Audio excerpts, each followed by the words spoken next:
Hello बच्चों, आज मैं NCERT book 10th class 6.1 exercise के 3 क्वेश्चन अगले वीडियो में हम आपको दे चुके थे।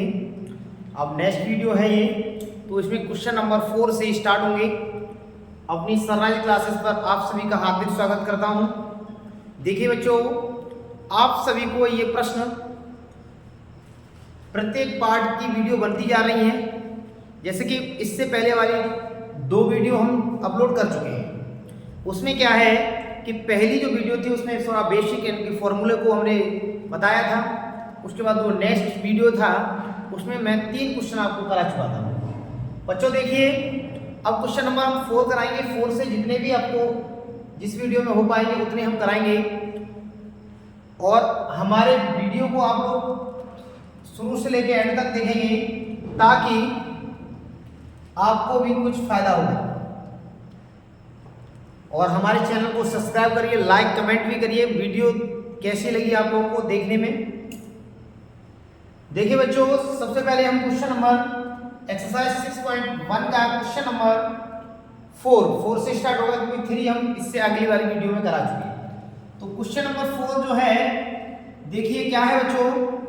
क्वेश्चन नंबर 4 जो है हमारे पास वो है कि देखिए क्या है कि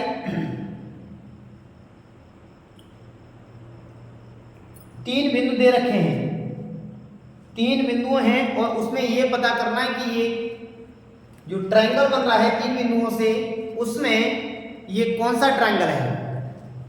तो ट्रायंगल की अगर हमें साइड पता पड़ जाए तो हम ट्रायंगल पता कर सकते हैं कौन सा है। तो देखिए क्वेश्चन है हमारे पास, जांच कीजिए कि बिंदु 5, -2 लिख रहा है, जांच कीजिए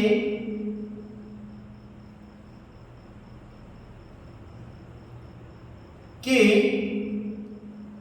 बिंदु 5, -2, 6, 4 और 7, -2 एक समद्विबाहु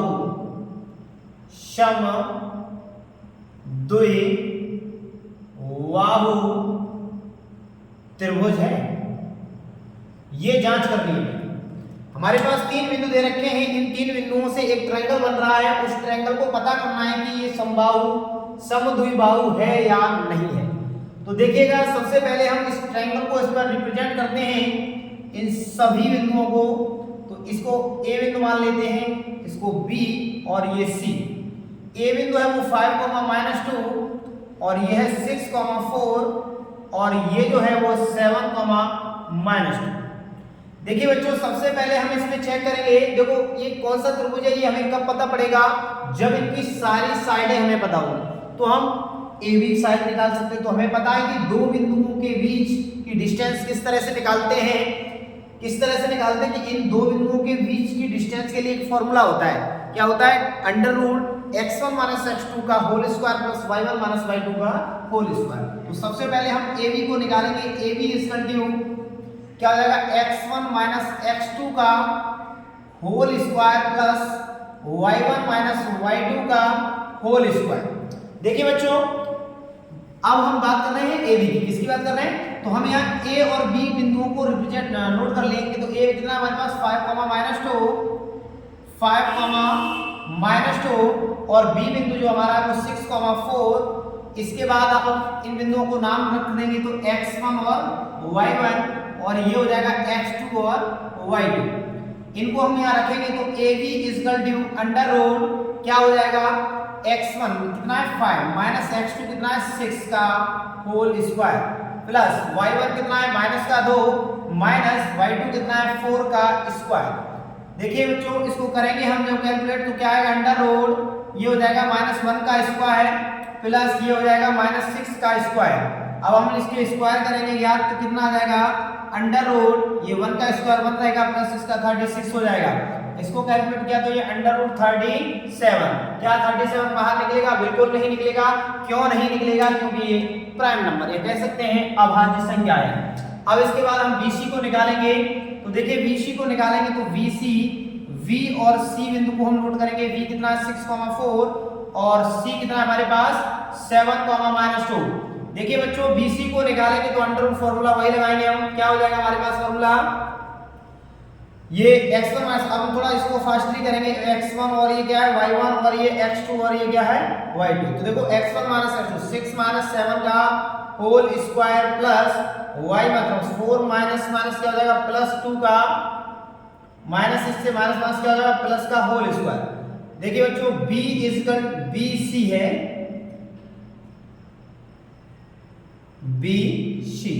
BC equal to under root ये 1 बचेगा माइनस का उसका स्क्वायर प्लस ये 6 हो जाएगा 6 का स्क्वायर।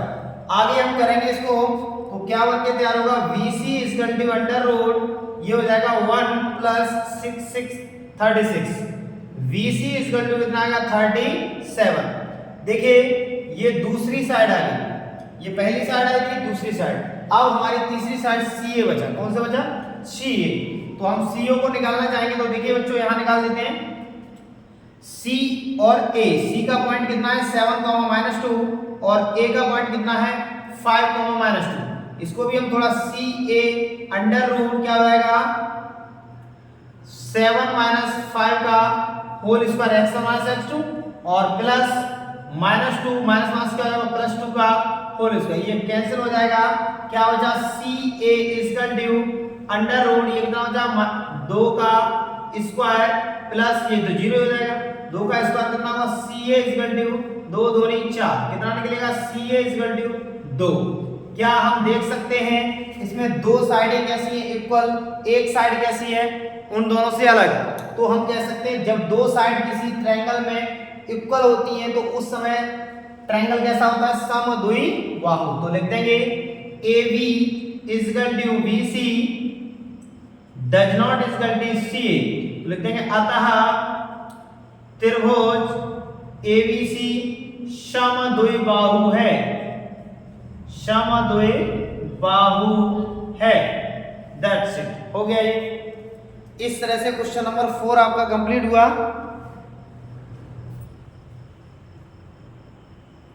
चलिए बच्चे आगे देखते हैं हम लोग। आगे हम क्वेश्चन नंबर 5 को करेंगे इसी श्रृंखला में। देखिए क्वेश्चन नंबर 5 क्या है हमारे पास।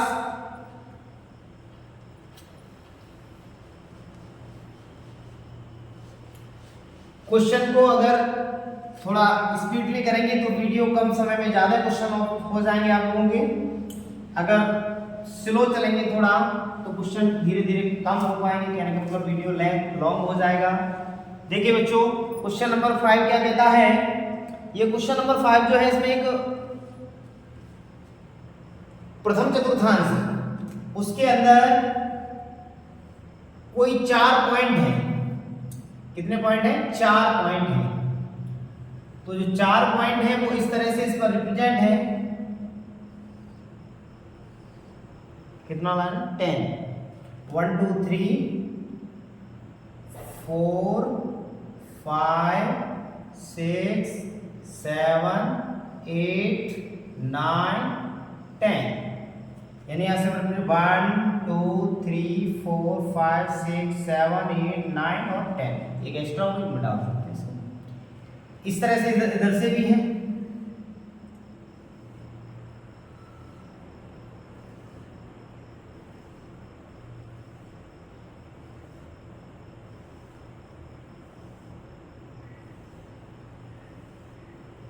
इधर भी 1 2 3 4 5 6 7 8 9 10 कोई दिक्कत नहीं।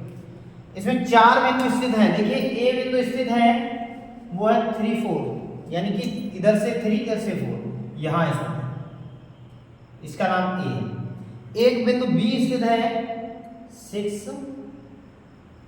1 4 6 7। एक बिंदु यहां स्थित है, एक बिंदु यहां स्थित है, ये B है। और एक लास्ट और है इसमें वो है 9 और 4 यहां स्थित। तो ये 4 बिंदु है हमारे पास A B सी डी। अब ये कहा जा रहा है क्या यह चार बिंदुओं से मिलकर जो एक आकृति बन रही है क्या वह वर्ग है, ये पूछा जा रहा है, क्या वह वर्ग है। ठीक, मतलब दो गर्ल्स हैं, एक चंपा और एक चमेली। वो चंपा कह रही है कि इन तीनों से चारों से मिलकर एक आकृति बन रही है वो वर्ग है, चमेली कह रही है नहीं। तो अब देखते हैं किसकी बात सही है। तो देखिए बच्चों, इसको हम अगर ड्रॉ करना चाहें तो इस तरह से अगर हम इन पॉइंटों को ज्ञात करना चाहें तो बिल्कुल कर सकते हैं। ये एक्स अक्ष कहलाएगा, ये क्या कहलाएगा, वाई अक्ष, और एक्स अक्ष और ये मूल बिंदु 0,0 होगा ये पॉइंट। अब हम यहाँ से बात करें तो इधर 1 2 3 1 2 3 4, तो यहाँ 3 से और ये 4 से तो ये बिंदु हो है वो कितना है 3,4। ठीक है बच्चों, इसी तरह से हम बात करें बी वाले पॉइंट की तो ये 6 है, इधर से इधर कितना है 7, तो ये हो जाएगा 6,7। सी वाले पॉइंट की बात करें तो इधर से एक्स अक्ष पर 9 और इस पर 4 है, तो ये कितना आ जाएगा 9,4। ठीक है बच्चों, इस डी वाले पॉइंट को देखेंगे तो ये 6, कितना है 1, क्योंकि 6 x पर और y पर 1 चल रहा है। तो इस तरह से हमारे पास चारों पॉइंट हैं। अगर हम इससे AB को निकाल लें, फिर BC को निकाल लें और फिर CD को निकाल लें और फिर किसको निकाल लें, DA को निकाल लें। अगर हम चारों इनकी डिस्टेंसों को यानी कि दूरियों को निकाल लेंगे, उसके बाद पता करेंगे क्या ये चारों बराबर हैं। जी बिल्कुल, अगर चारों बराबर होंगी, क्योंकि वर्ग सिद्ध करवाना तो निश्चित रूप से वर्ग हो रहे हैं, प्रश्न जो सिद्ध करवाता वही होता है अक्सर। तो देखिए इसमें क्या है, AB BC CD और DA अगर हम निकालेंगे चारों, हम लेंथ को हम निकाल लेंगे। अगर चारों लेंथ अगर इक्वल आती है तो हम कह सकते हैं ये वर्ग भी हो सकता है, और क्या हो सकता है, समचतुर्भुज। क्यों हो सकता है समचतुर्भुज, क्योंकि समचतुर्भुज में भी चारों भुजाएं इक्वल होती हैं। लेकिन इसमें हमें दो चीजें और निकालनी है, इनके विकर्ण। क्या निकालने, विकर्ण। अगर विकर्ण हमारे इक्वल आते हैं तो हमारा ये वर्ग होगा, अगर विकर्ण इक्वल नहीं आएंगे तो ये वर्ग नहीं होगा। तो पहले तो हम इनकी साइडों को निकालेंगे, सभी साइडों को। अगर सभी साइड इक्वल आती हैं तो ये वर्ग होगा, अगर साइडें इक्वल आने के बाद भी ये समचतुर्भुज हो सकता है। लेकिन इसके हम विकर्ण निकालेंगे, अगर विकर्ण इक्वल आ गए तो विकर्ण इक्वल आएंगे तो हम कह सकते हैं इसको ये वर्ग है, अन्यथा विकर्ण इक्वल नहीं आते तो ये वर्ग नहीं है, फिर समचतुर्भुज हो सकता है। ठीक है, चलिए देखते हैं बच्चों। सबसे पहले हम AB को निकालेंगे, तो हमें पता है A और A का बिंदु कितना है हमारे पास 3,4 और B का बिंदु कितना है हमारे पास 6,7। इनसे हम AB की डिस्टेंस निकालेंगे तो अंडर रूट हमें पता है कि दो बिंदुओं के बीच की दूरी का फॉर्मूला होता है x1 - x2 plus y1 - y2 का होल स्क्वायर। हम बार-बार से नहीं लिखेंगे। तो देखिए बच्चों, x1 ये होता है, y1 ये होता है, तो ये x1 ये y1 ये, तो 3 माइनस का क्या हो जाएगा 6 का होल स्क्वायर प्लस 4 - 7 का होल स्क्वायर। ठीक है बच्चों, इसको कैलकुलेट करेंगे तो AB इक्वल टू निकल के आएगा -3 का स्क्वायर प्लस -3 का स्क्वायर। इसको कैलकुलेट करेंगे तो AB इक्वल टू ये हो जाएगा 3 3 जा 9 प्लस का हो जाएगा 3 3 जा 9, कितना हो गया √18। निकालेंगे बाद तो 3√2 निकल के आएगा। यानी कि हमारे पास जो AB लेंथ निकल के आई है वो 3√2 निकल के आई है। इसी श्रृंखला में हम BC को निकालेंगे और CD और फिर DA को निकालेंगे। देखिए हम BC को निकालेंगे तो थोड़ा फास्टली देखिए, BC को निकालेंगे तो BC का x1 ये x2 है, तो 6 माइनस के 9 का होल स्क्वायर हो जाएगा प्लस 7 - 4 का होल स्क्वायर हो जाएगा। इसको कैलकुलेट करेंगे तो BC equal to under root ये -3 का स्क्वायर प्लस ये 3 का स्क्वायर। इसको कैलकुलेट करेंगे 3 3 जा 9 प्लस 9 कितना आ जाएगा 18। अगर 18 की बात करें तो इतना 3√2 ये भी निकल के आएगा। यानी कि अब तक हम कहेंगे AB और BC दोनों इक्वल आ गए। अब हम CD को निकालेंगे, फिर DA को निकालेंगे। देखिए CD को निकालना चाहेंगे तो CD बराबर अंडर रूट, CD को निकालना चाहेंगे तो CD ये में दोगे 9 - 6 हो जाएगा, 9 - 6 का होल स्क्वायर मतलब x1 - x2 प्लस ये 4 माइनस के 1 का होल स्क्वायर। इसको कैलकुलेट करेंगे बच्चों तो क्या होगा 3 बचेगा, 3 का स्क्वायर प्लस 3 का स्क्वायर। बात करें इसकी तो ये कितना हो गया 9 प्लस 9 इक्वल 18, तो ये भी निकल के आएगा तो 3√2 निकल के आएगा। यानी कि हम अब तक बात करें तो CD और BC और AB भी अब इक्वल आ गए। अब लास्ट पॉइंट बचा है, क्या है नाम इसका DA। अगर DA को निकालेंगे तो अंडर रूट क्या हो जाएगा 6 - 3 का होल स्क्वायर 6 माइनस 3 का होल स्क्वायर प्लस 1 माइनस के 4 का होल स्क्वायर। इसको बात करें तो अब देखो इसको करेंगे बच्चों तो देखिए 3 बचेगा 3 का स्क्वायर प्लस माइनस 3 का स्क्वायर। इसको कैलकुलेट करना चाहेंगे तो 3 3 जा 9 प्लस 3 3 जा 9 इक्वल 18। 18 को बाहर निकालें 3 रूट 2। अब हमारे यहाँ समझ में आया कि ये तीनों साइडें जो है 1 2 और 3 ये कैसे आ गई, चारों इक्वल आ गई। जब ये चारों इक्वल हैं तो हम कह सकते हैं ये वर्ग होगा। और कौन हो सकता है, समचतुर्भुज होता है, क्योंकि उसमें भी तो साइडें इक्वल होती है। लेकिन अब यहाँ पर एक कंडीशन हम तय करेंगे, क्या करेंगे, इसमें विकर्ण को निकालेंगे। किसको निकालेंगे, AC और BD को।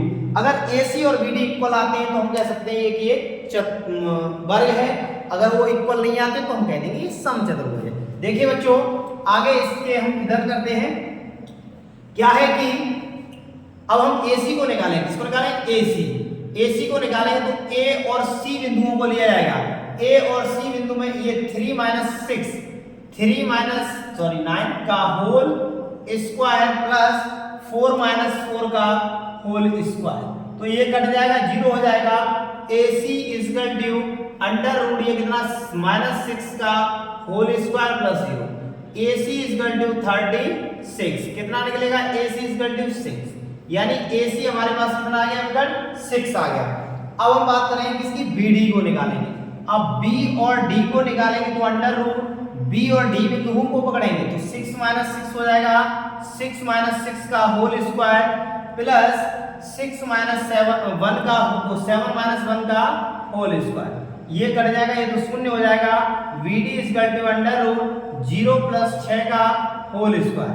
बात करें इसकी तो ये कितना हो जाएगा, अंडर रूट 36 को निकालेंगे तो VD इक्वल टू क्या आ जाएगा, 6, यानी हमें पता पड़ा कि AC बराबर BD निकल के आया, AC बराबर BD निकल के आया। तो लिख देंगे अतः